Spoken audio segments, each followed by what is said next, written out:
This is WWP Weekly Wrestling Podcast.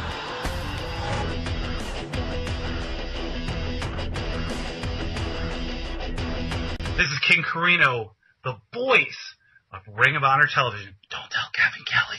And you're listening to the Weekly Wrestling Podcast. Why? Because we have the best wrestlers on this podcast. Duh.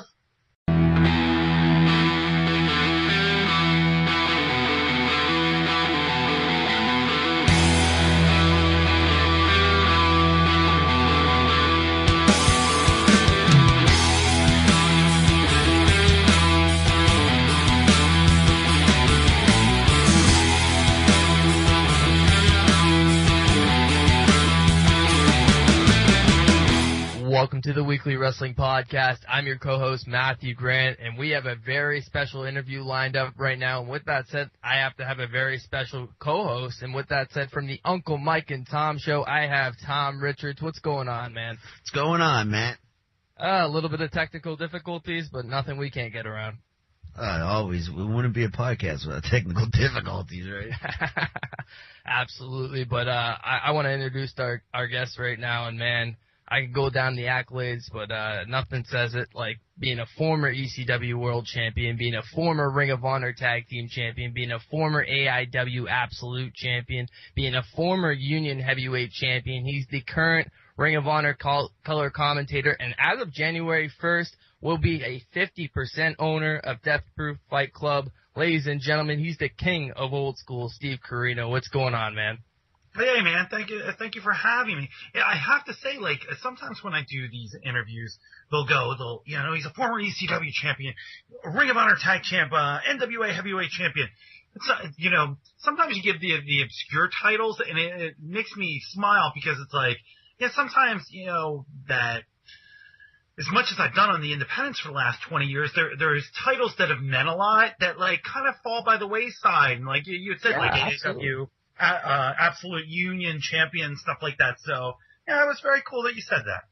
Thank you, man. Thank you. And I'm going to let my co-host Tom Richards take over and start off the first little bit of this interview. So go ahead, Tom. I was getting flashbacks to your old real long Ring of Honor introductions when he was going on and on there. and that would be a great selling DVD for Ring of Honor, but they're not on board for that. And you missed the best acolytes of all. Freshly married and a 1-year-old son, or about to be 1-year-old, correct? Yeah, not so freshly married now, But yeah, my son, we're taping this on at 7:15 on Wednesday. Yeah, he turns 1 tomorrow, so it's Thanksgiving. He's an American Thanksgiving baby this year. But so it's so cool. This year has just flown by. Well, I can imagine having a newborn, man. At 41, man, that's pretty good. Right? Still got it. It's like you're finally growing up and becoming an adult or something. You know? Yeah, let's not get too far. Come on.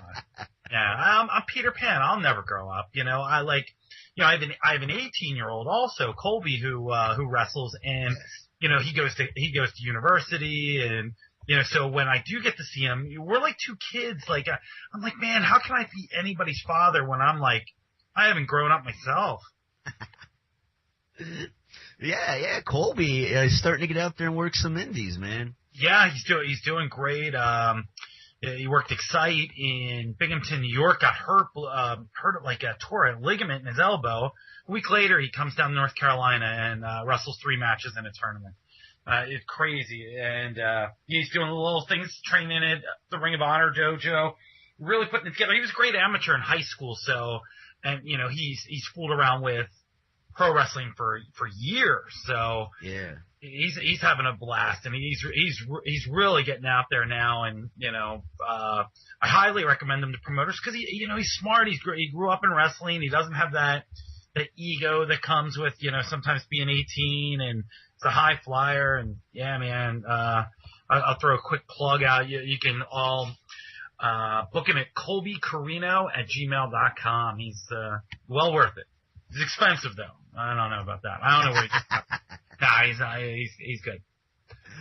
Like any father, when you've had him involved in wrestling, like you said, practically when he was in diapers, but when he decided he wanted to actually pursue a career as a wrestler, were you pro or con for it? I was pro only for the fact that he's a smart kid. He's on like a full scholarship at college, and he was an athlete in high school. But he also grew up in wrestling, so he knows the temptations. He knows what's right and what's wrong, and how to act, how to talk to promoters, how to put together a match and stuff like that. And he's so willing to learn. Like he's always at the ROH tryout camps, just trying to learn a little more every time he starts with ring crew with Ring of Honor. He does whatever he can, and then he's picking brains of guys. I'm always seeing him talk to like a Roderick Strong or a Jay Lethal or an Adam Cole, and just literally trying to soak up all the knowledge that he can. Because I could sit there and say, oh, okay, boy, you got to do it this way, this way, and this way, and this way. But you know how it is. No one ever wants to listen to their father. So it's great that, he can learn from so many other people. It's cool, and he seems to be doing all right with it, man. Oh, yeah. So next Sunday night, man, Ring of Honor back on pay-per-view, and you're going to be doing color commentary with Kevin Kelly. Oh yeah, it's great. One of the biggest shows of the year. They say it's the biggest show, but we've had so many shows that are so big. But getting out there in New York City, the energy is going to be great. Terminal 5 is a cool building. The Hammerstein was awesome, but this is going to be a lot of fun, and it's a great card. And getting out there with Kevin Kelly every week, it seems like now with the Ring of Honor schedule, is just a blast, man. And a quick funny story, and I've told this before to plenty of people. In 2002, I had a tryout with the WWE as a color commentator, and they had brought me up to Stanford and put me in the studio and all this fun stuff. But my broadcast partner for the tryout was Kevin Kelly, and then. Oh, wow. All these years later, here we are. We're calling matches, on the weekly television show, and he's not only my buddy, but he's my mentor, and he really gives me a lot of leeway of what to do and what I can get away with, what I can't get away with, because I'm very unprepared, and I think it's by design where. Ring of Honor usually doesn't send me a format, or, they don't give me bullet points. They don't, they just kind of let me do what I want. And sometimes it's frustrating because I want to be the best that I can be. And then sometimes it's just, man, it's cool that like I have this artistic freedom to kind of, say whatever comes to my mind. And it's a lot of fun. Sorry to butt in here quickly, but I forgot to mention the accolade of probably my favorite commentary team in wrestling. So thank you. That means a lot to us, because as my in-ring career winds down, it's something that I've always wanted to get into, because I discovered early on in my wrestling career that, man, I'm so much better at talking than flipping, So like maybe after all this stuff, I'll have a career as a broadcaster, but I never thought it would really happen. Yeah, I was gonna say that you're one of the I really believe one of the most underrated talkers in like the history of the game, man. Because you're one of them guys that can just go. And I remember ECW got over by talking without even really wrestling. Yeah, and that was all by design. So it was. Paul had saw me on a show once, and just a house show, and said, "Man, I didn't realize you could talk." And yeah, like I'm pretty good. And he's like, "I got something for you." Then I'm like, "Oh, cool. This is good." So yeah, and it just really developed into it. I've always felt comfortable on the microphone, and I don't know why, because I grew up a real I'd say nerdy kid. I was a little bit of an athlete. I'm a baseball player in high school, but I had a stutter. I was shy as heck. People that saw me in school or went to school with me, and then they see me later on in life, they're like, "Man, how did you develop into this guy that says these crazy things on the microphone?" And I'm like, "I don't know. You put a microphone in my hand, and all of a sudden I could become alive. But you put me in another social, place, and I'm stupid. Like, I like after parties or conventions and stuff. I'm no good at. I'm no good in a social atmosphere. Put a microphone in my hand, I'm good. So maybe I should just walk around with a microphone. Right? Go figure. I thought that 6-pack and stories that you and Jimmy Jacobs did for High Spots was some really entertaining stories. So good. Yeah, and you know, and Jimmy's such a great storyteller. So, man, I truly believe that Jimmy Jacobs. People talk about me being underrated. I truly believe that Jimmy Jacobs is such an underrated personality, and how smart he is. I see him with young guys now in Ring of Honor, you know, breaking down their match and asking why they would do this, and him throwing his 2 cents in there. And man, that guy, I have so much respect for him because he's brilliant. He's absolutely brilliant. I totally agree. So like when you two and Steen got to work together, man, you could tell you were having so much fun. It just came across on all the broadcasts. We had a blast. A definite blast because, you know, we're all buddies, but we'd never really. Well, I'd never really worked with Jimmy before. I worked with him once for Ian Rotten. He broke my nose and then brought me a cake the next morning to apologize. And I thought, this guy is so cool, you know. And you know, I loved him from there. And then I went to bat for Jimmy Rave to be the third member of Scum in the beginning, and Kevin's like, I think Jimmy Jacobs, and I thought about it for like 30 seconds. I'm like, wow, if we could have both, it'd be great to have Rave and Jacobs, but man, Jimmy, I had no idea. Like, I'm like, Jimmy Jacobs would be perfect. So, and I'm so glad that we went that way. Yeah, it worked out all right. So you're saying, like, this is something you'd like to get into, being an announcer, because obviously you're 20 years in now, man. I think, unfortunately, we're getting towards that twilight of the career, you know? Yeah, and, you know, and I'm ready to go. It's, you know, I don't want to be a hanger-oner like, I don't know who the hell we could use as an example. I mean, we don't want to use Flair as an example, but, you know, I don't want to be that guy because I've done so much, and a lot of times, you know, do I believe that I'm a little underrated with some things? Yeah, absolutely. But I'm sure Hulk Hogan believes he was underrated on some things. Because I did a lot, but I was there at wrong times too. You know, people want to say, well, he was the ECW World Champion, but it was at the end of ECW. You know, he was the NWA World Champion, but it wasn't Harley Race's NWA. I'm thinking, you know what? I didn't put the date out there when my parents had, you know, that special moment where, like, I was conceived.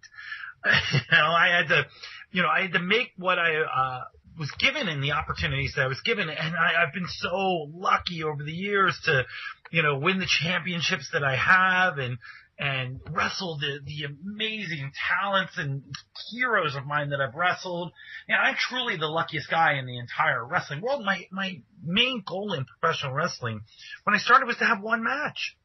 You know, everything else is gravy. The fact that I've been to Japan 79 times, I've been to England 22 times, I've been to, you know, Australia 7 times. It boggles my mind. And, you know, so, like, for me, if someone said, like, you're not allowed to wrestle ever again, like a doctor, and I wish he would say it, you know, you're never allowed to wrestle again or take a bump or this, I'd say, okay, cool, you know, because, you know, I'm 41, you know, I'll be 42 next year, obviously, but, so, like, you know, I want to do something different. I don't want to be the old wrestler that's hanging on. I can't be like Jerry Lynn. Jerry Lynn at 50 years old still looks like he was at 30 and still wrestles like he did at 25. And, right. You know, I can't be that guy. I want to be the guy that's, you know, the greatest compliment people have said about me and Kevin Kelly are like, oh, you're like a 2014 version of Gorilla Monsoon and Bobby Heenan. And that's the greatest compliment that you could give both of us because, you know, we're a team. When you listen to Ring of Honor television, you think of us now and it's like, oh, wow, that's such an honor because we have such great wrestlers. you're going to pay attention to the Adam Coles and the Jay Briscoes and the Tommaso Ciampas and the Cedric Alexanders and Red Dragon, but like you're listening to Steve Corino and Kevin Kelly, and that to me that's what I want, and that's what excites me now. You just make a really good pair. I was really, I mean, I know from reading the dirt sheets and whatnot that like you weren't really the first choice. I guess it was Adam Pearce was who they really wanted. But yeah, that's the thing. You could. In all honesty, I don't even know if I was the second or third choice. I mean, and they're probably going to be mad at me for saying this, but Elgin's still there. No, but yeah, right. Nah, poor Elgin. It's one of those things where when the Sinclair broadcast group took over Ring of Honor, I'll never forget. I got a call at my house, and it was Cornette, and he said, "Well, we're not going to offer you a contract because we believe that you are too old for Ring of Honor." And I said, "Oh, okay, cool. I'd like to be considered for, color commentator." "Well, we don't think you could do that either. And we're thinking like maybe backstage interviewer." I'm like, damn. Oh, wow. Maybe agent? Come on, agent. I'll take agent. I'd like agent. Yeah, so like, I don't think I was even on the radar. And I got this third hand. They were worried about my scars. And I'm thinking, you know what? You're promoting me as an old-time wrestler that's on your television show. Like, if I didn't have scars, I still don't look like Adam Cole. And our world champion, as awesome as he is not the prettiest guy on television. So I just always thought that it was I get passed up. I get passed over a lot. And it was cool to finally get a chance and hit a home run with it. And, I love it. I love doing it.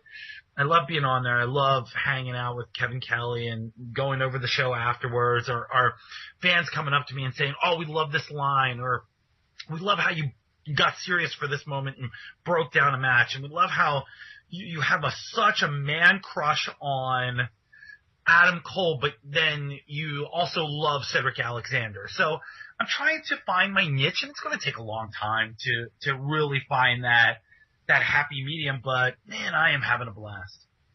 Because like I remember like when we'd watch some of these Premier Wrestling Experience shows when they do the pay-per-views on High Spots TV, and you'd fill in and do some commentary on them, man. You'd have us in stitches with all the insider jokes and whatnot. It was like, man, this guy's fabulous at this. And then when you'd fill in once in a while when you were doing the whole scum gimmick, it was like, man, I wish they would just pick Corino permanently, and it worked out. Here you are.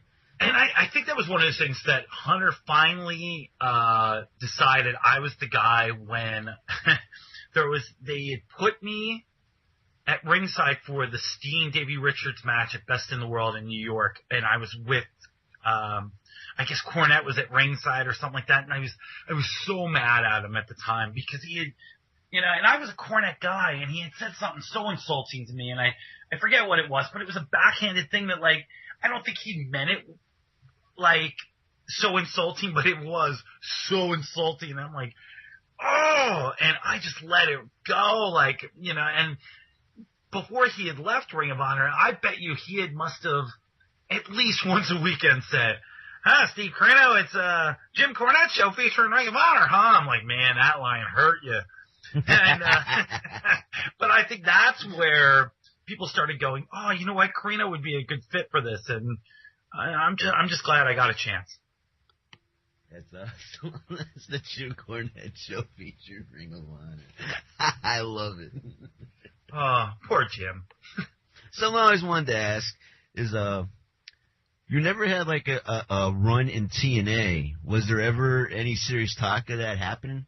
No. No. Is that something you're ever really interested in doing? You know what? Like I didn't get along with Jarrett. We had an incident years ago, and not that I'm still mad at him, but time heals wounds. But I'll never forget it. But we had just never gotten along, and so like I just don't think he had a faith in me. And also there was a time when I had come in, I want to say it was early 04, 03, and he had me teaming with Sandman. And when he had asked me to come to TNA for a little bit, the one thing I asked is I said, hey, man, ECW was 3 years ago or 2 years ago. I will, if you do anything you want with me, put me under a different gimmick, you know, anything you want. Just don't put me as this is like ECW guy. And because, you know, it was over and I never wanted to live off that name. It was a great place to work, but I wanted, you know, I was doing more things in Japan and doing bigger things, and, you know, I didn't want to live off that ECW name. No, Steve Corino, don't worry. Got there now. I'm with Sandman. And nothing against Sandman. It was just, I didn't want to do it. And, you know, then I was like, I just felt like, you're a babysitter for Sandman. Get him to the airport. Get him to this. And I'm like, oh, now it's 1999 all over. Right. I think you made the right choice in sticking with the Japanese stuff, considering. I didn't, you know, I had such a great job in the office, and, you know, it was, people always ask me, like, well, would you come and go, in, ROH? And I said, you don't understand, I was in Japan on 2 weeks out of the month, plus I worked in the office, so it was like, it was very hard to dedicate to, you know, one certain promotion. And then, like, I always had fun, especially, you know, in Gabe's ROH, and then eventually, as Japan was coming to an end, you know, I really came on full time once Pierce took over. But, you know, Japan was my money, it was my life. That was my dream job was to work in Japan and then to work in the office and do 79 tours. That was what I wanted to do at that time. You asked me right now if I would like to continue that. I tell you, hell no. But, you know, for my 30s and stuff like that, I literally went 79 times from 2001 to 2012. That's craziness. I couldn't imagine doing that airplane trip over and over and over again. Yeah, and one of the things that, and I try not to say that I have regrets in professional wrestling, because I really don't, because anything you do in life is what, you know, makes you you.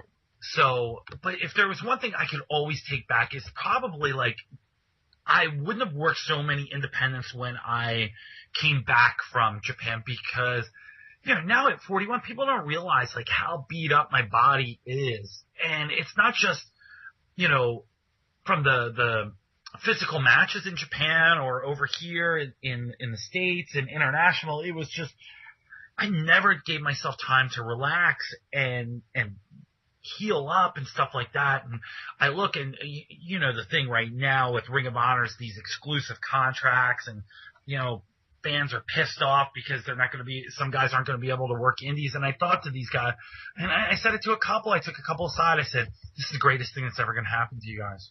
Because, you know, whether ROH is just a stop for you or you want to be here for a long time, you're going to get to try and save your body, because it's a very physical style in Ring of Honor.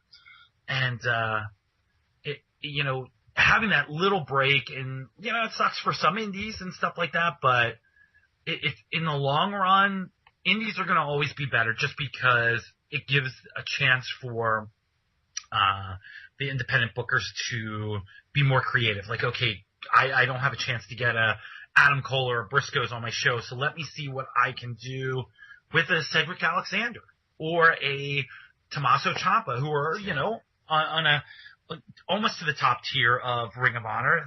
Okay, let's use them and see what they can do. And I have it for my own company in North Carolina. You know, I had booked Adam Cole for April through the office, and they're like, now we can't do it. I'm like, all right, cool. I have, you know, I work for the company. It's just, I understand the rule, but Cedric Alexander's my heavyweight champion, and he's such a good guy, and he's a great babyface on TV. And I said, you know what? Here's my chance to help him out. Cedric, you're a heel for me, and I want you to slow down, and I want you to do this, and I want you to do that. And it's almost like giving him a chance to practice a role that, you know, who knows, in a year or 2 years or 3 years, and Hunter says, okay, Cedric, it's your turn to change and be a heel, and what can you do? And he says, all right, I got some experience here, and this is what I think, and it makes me more creative. Exactly, and I've said all along, it's like there's so much good young talent on the indies anyway that so good. Anytime someone like an Adam Cole or Michael Elgin, you can't book them, there's 5-6 other guys just dying for the opportunity to break out. I absolutely agree 1,000%. There's so many times when, and it's not just in the States, it's Canada, it's England, it's everywhere I go. There's a guy that's like, wow, this guy's ready to break out, and like you just wish that there were so many more television wrestling programs to expose these guys and for the talent they are. And I mean, you look at Gabe's Dragon Gate USA promotion, they're all so good. I love the Bravado brothers and AR Fox and Ricochet and Johnny Gargano and all those guys. And then you look at the Texas indies or the Florida indies or the Carolina indies, and you go, man, these guys could fit anywhere. And it's just exactly the indies right now, and pro wrestling in general. It's different than what it was in 1994, and it's different in '74. People got to realize wrestling evolves, and you got to keep up with the times. I believe right now, wrestling content, everything is awesome. Awesome. Hey, we're never always going to agree with what the WWE does or TNA or Ring of Honor, but you know what? I think it's because as a wrestling fan, we look at it as how we would book it ourselves. Exactly. And I'm a huge baseball fan. I can tell you exactly what's wrong with the Philadelphia Phillies.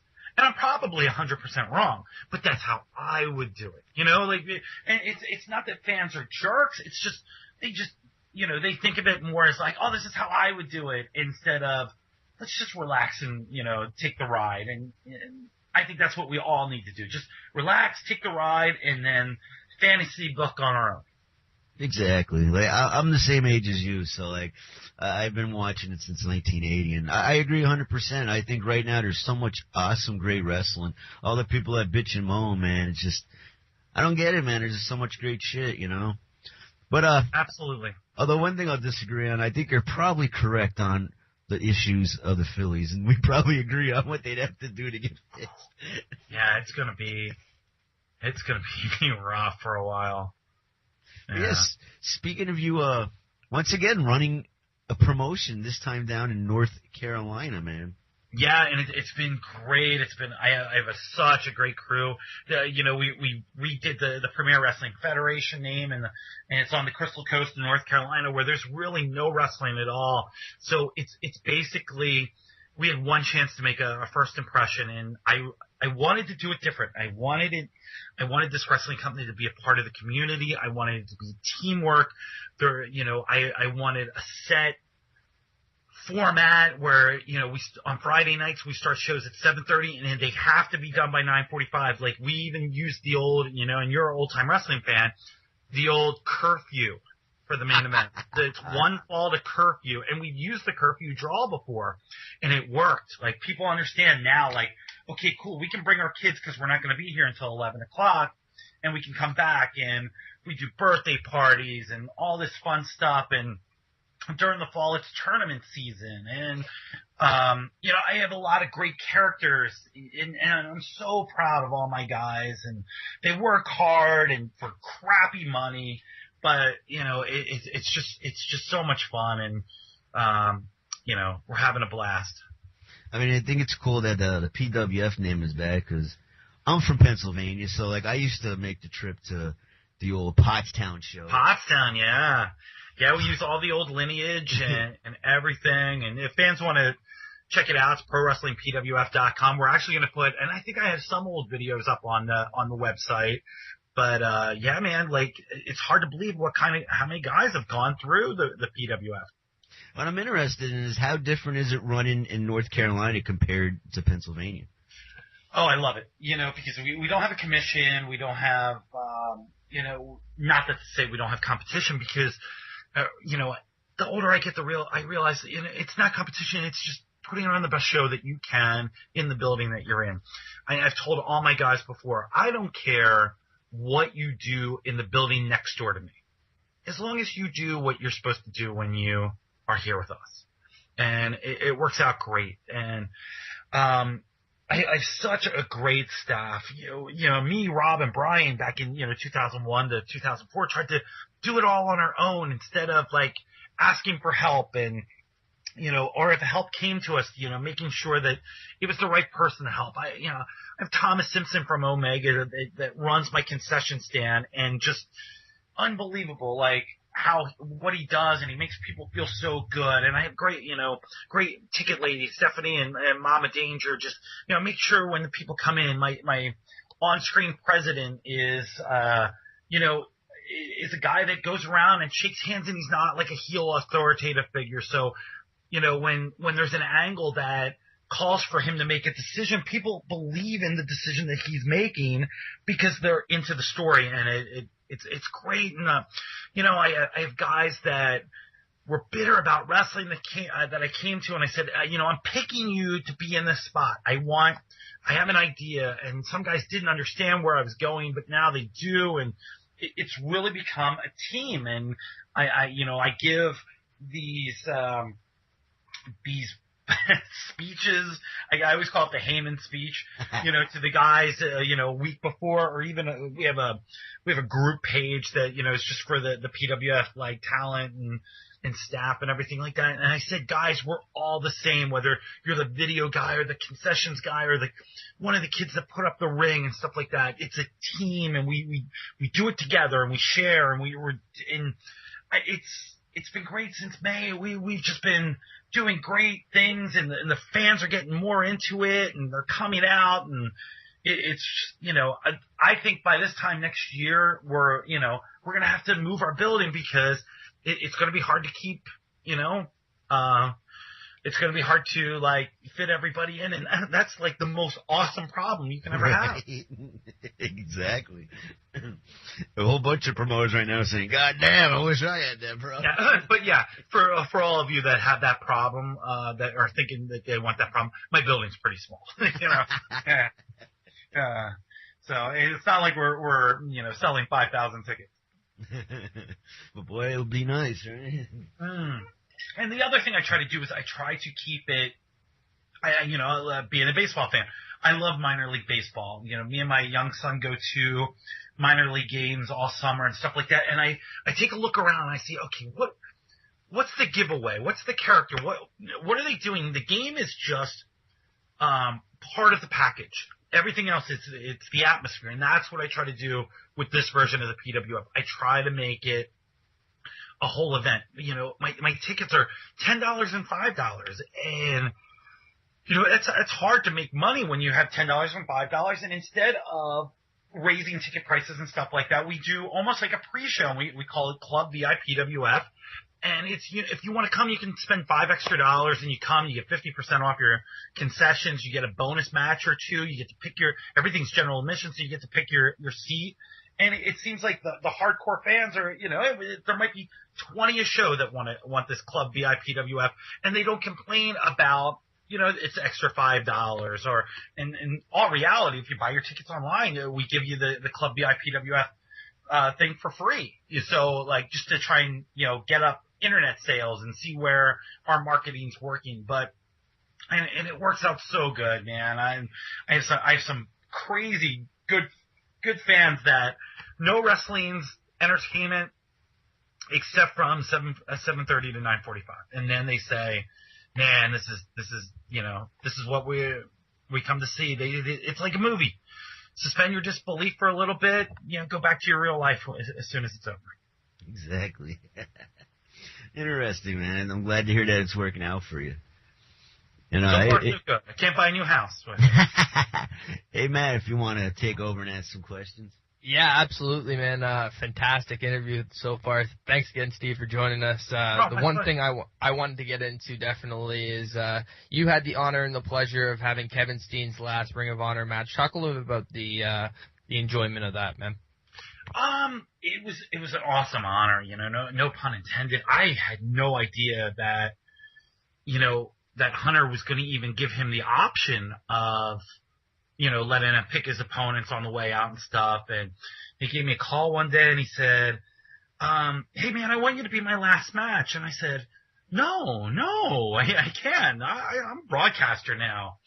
And he said, no, Hunter said I could pick my last match, and I want it to be against you. And I thought, what a guy, man. He didn't have to do that. And it was such an honor to get out there. And I was worried that, I wouldn't be able to keep up with it, because the reality was I hadn't had a match in ROH for 13, 14 months before then. And so, my style, there could be new fans watching that don't understand. And, it was awesome. It was so awesome. And, it just shows the type of guy that Kevin Steen is that he could have picked anybody to have his last match, and he chose me. And it was just unbelievable honor. And yeah, that's why I love the guy. The guy is just the super nicest guy that, people, he's one of those guys like Jerry Lynn. Like, if you have a bad word to say about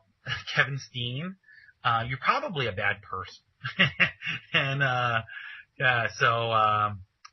it's just, I love the guy so much, and I'm so excited for him to debut on NXT soon. And I saw the vignettes coming, and I'm like, man, I cannot wait.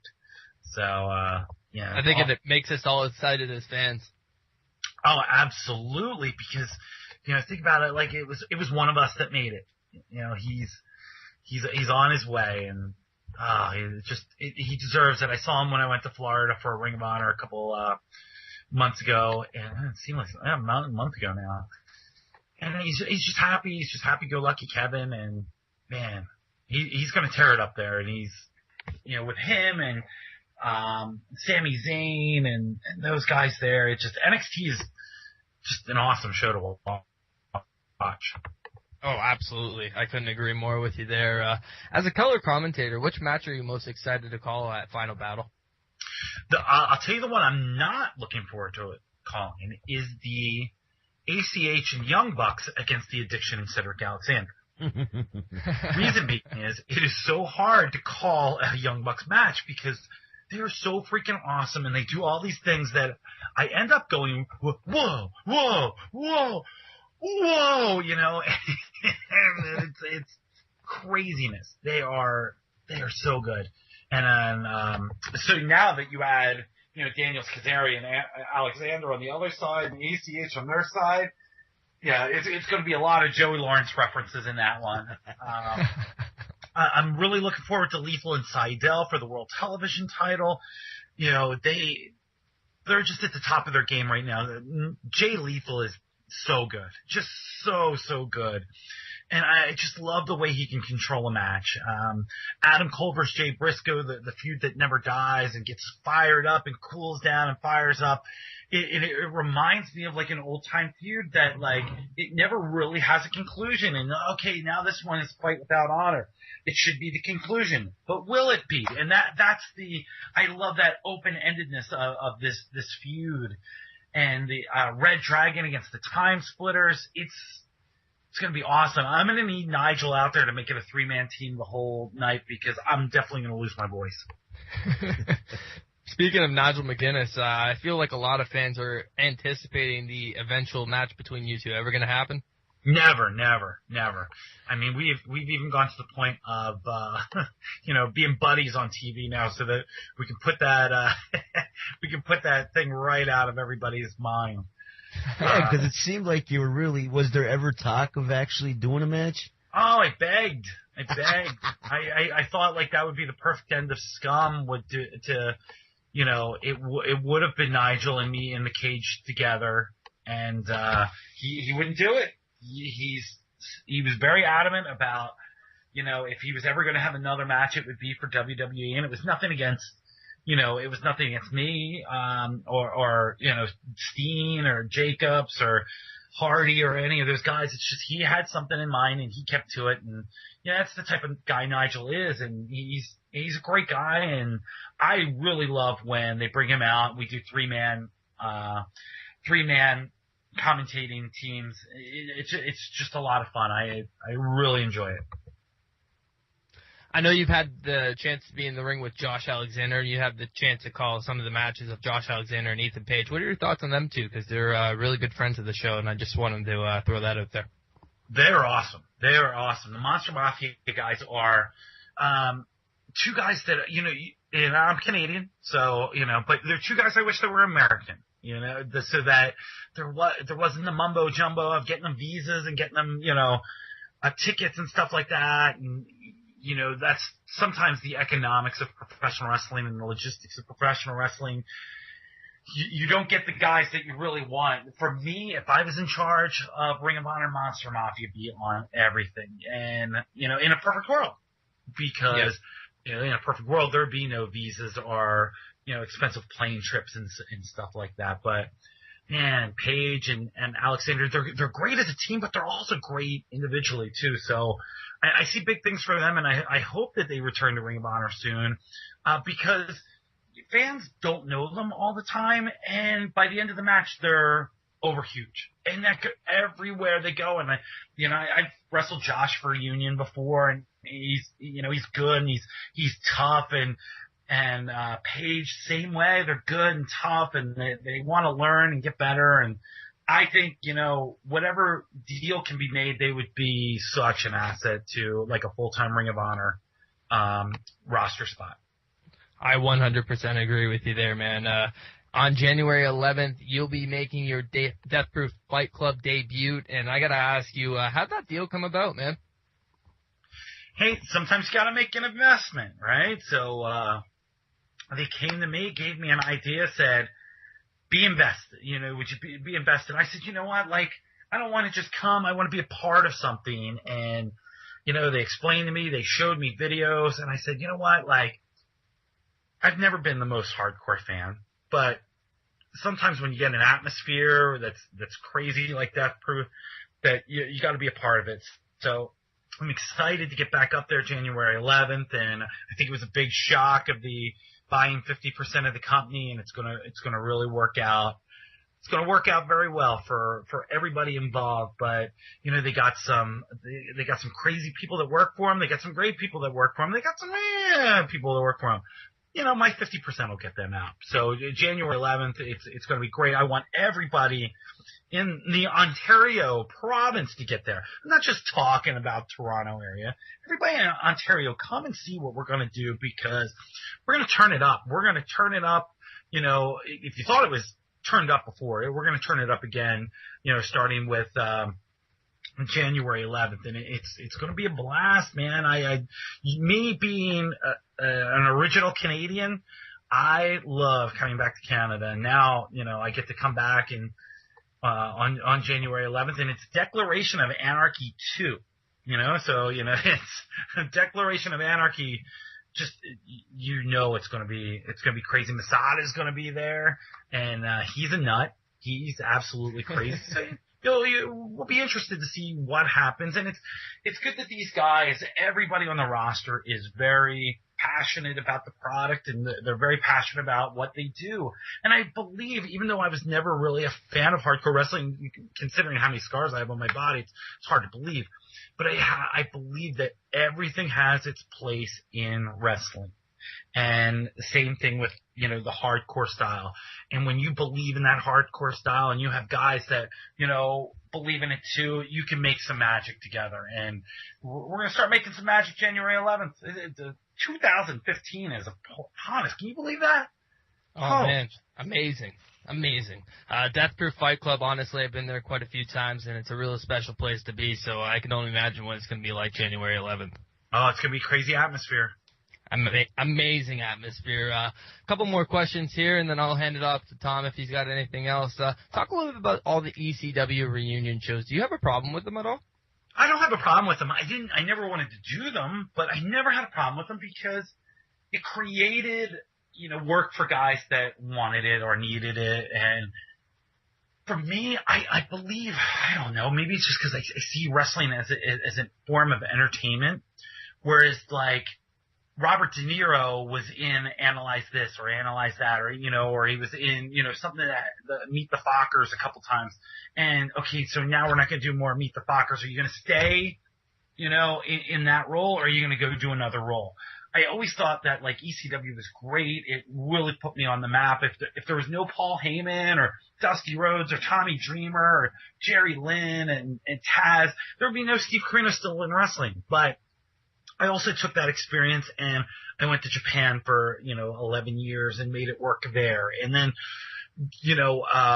Ring of Honor, I came here and reinvented myself again. So I didn't want to go backwards into the ECW thing. Like I can do an ECW match sometimes, but I didn't want to be in that like reunion show because I baseball reference again. I didn't want it to look like I was being part of Old Timers Day. And that doesn't take anything away from, the guys that do it. I respect everybody that does it, most guys. And, I just didn't want to be part of it. It just wasn't my thing. But if they do them until the cows come home, it's never going to bother me. And what's in the future as a performer, man? Short term, long term as well. What's in the future in general? There's no long term. There's no long term.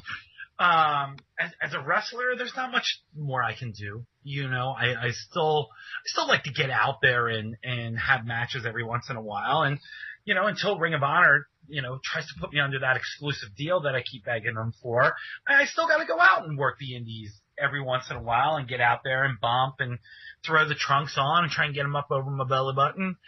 But, I don't know if there's the dream match left for me or anything like that because I've been so fortunate to do everything that I've ever wanted to do times a million. So I like to go out there and work with younger talent. I like to work in the small towns, the small southern towns where, it's 20 minutes of interacting with the people and, getting that baby face over or it's a Ring of Honor town where they cheer me as an announcer. So when I come into the local town, the local indie, I'm all of a sudden a baby face that can throw punches and kick people in the nuts. It's a lot of fun, but, as a performer, I just want to get better as a color commentator, and the more stations that Sinclair Broadcasting buys, the better it is, and because it's more exposure to the brand. And in January, I basically rebranded myself, dropping of the old school. Our king of old school is now just going to be King Corino because it gives me a chance to show a new generation of fans like, oh, this is the old, not retired, but this is the old wrestler guy, and we don't have to explain. King of old school, Steve Corino. The first time you watch wrestling, you go, King Corino. Okay, he's got to be somebody, but he doesn't wear a crown, and he doesn't try and touch young girls besides my wife. And it's more like a King Curtis Ayake or a King Cobra. It's now King is more of a brand name. It's King Corino will be, here with Kevin Kelly. And, so now okay, he's not just like this ugly guy that wears crappy suits on television. He must have been, somebody. So it's branding and rebranding. In April, I'll be in wrestling 21 years, 21 freaking years, man. It just seems like yesterday that, I was taken advantage of it, by Maniac Jimmy Dio at a wrestling school. It's just, hey, but it got me in. So, not like sexually taken advantage of. I mean, that happened way later. That's not true. But, that's, as a performer, I just want to get better at what I do now and make Ring of Honor the best television product I can for as long as I'm going to be there. And, I'm realistic about this. I realize that the WWE is probably not going to call me as a color commentator because, let's face it, I didn't work for them. So the old wrestler, that JBL or Jerry Lawler are, that are the color commentators, doesn't really apply to me because to the WWE universe, who am I? I'm, Ring of Honor, they don't know. I went to WrestleMania this year. I bet you 17 people recognize me out of 75,000, and, it's just, we have our niche product and we do our thing. It's just the WWE probably doesn't see me as a guy that they would put on their TV, especially when they're just going to get younger and younger and younger. So I'm realistic. TNA, I'm so excited that they got a new television, deal, but let's face it, I don't see them offering, kicking Taz out and offering me a great money deal. Jarrett, you just never know what the hell he's doing. But, he's got the thing with the New Japan and stuff, and, because Jim Ross knows New Japan like nobody's business, of course. You're allowed to laugh at that. It was meant for meant for Chuck. Yeah, because I don't think he knows any of it. Let's face it. Me and Kevin Kelly should have called that, and there should have been a deal. And that's one thing. I usually never say anything negative. But what the hell, man? I 100% Jeff agree. Jarrett and Joe Koff got together and say, hey, Joe Koff, I'm gonna put this thing together, and I'm gonna put some American announcers at the Wrestle Kingdom, and and I'm gonna use Jim Ross. Well, and then our guy could have said, well, why the hell are you gonna use Jim Ross? It's not UWF wrestling, it's New Japan. Like, why don't you use Corino and Kelly, who have called the New Japan Ring of Honor shows before, and Corino, who did 79 tours, knows exactly who the hell's on the show. But I digress. I 100%. One day I'm going to get to call a match with Jim Ross, and it will be awesome. It's funny because I was going to say it's too bad with all the politics and whatnot. I think you would have been the perfect partner for Jim Ross, knowing the culture of Japan and being there, like you said, 79 times. I don't think there's a better individual than you to go with Jim Ross to do a New Japan show. I think that'd be a perfect pair. I think so too, and not just toot my horn, but if there's one thing I know, it's Japanese wrestling. And people don't realize, like, I started there in 2001 when Tanahashi was a young boy. Nakamura was the $1 million rookie. I know these guys, like, I know their backstories during Global Wars and War of the World. I got to, like, tell some of the stories in different ways, and, some fans get pissed off because, we already knew him, he's talking too much. Hey, I'm talking to the fan that doesn't know who these guys are, because in American and Canadian professional wrestling for the last 100 years, a Japanese guy can't speak English, and he throws salt in people's eyes, and he's generally a bad guy that looks stupid. But the reality is these guys are some of the best professional wrestlers in the entire universe, and New Japan is probably, and forgive me for saying this, but I book my own shows too, New Japan is probably the most perfectly booked company in professional wrestling right now. Definitely. Yeah, so like, I hope, I hope JR kills it. I hope he kills it.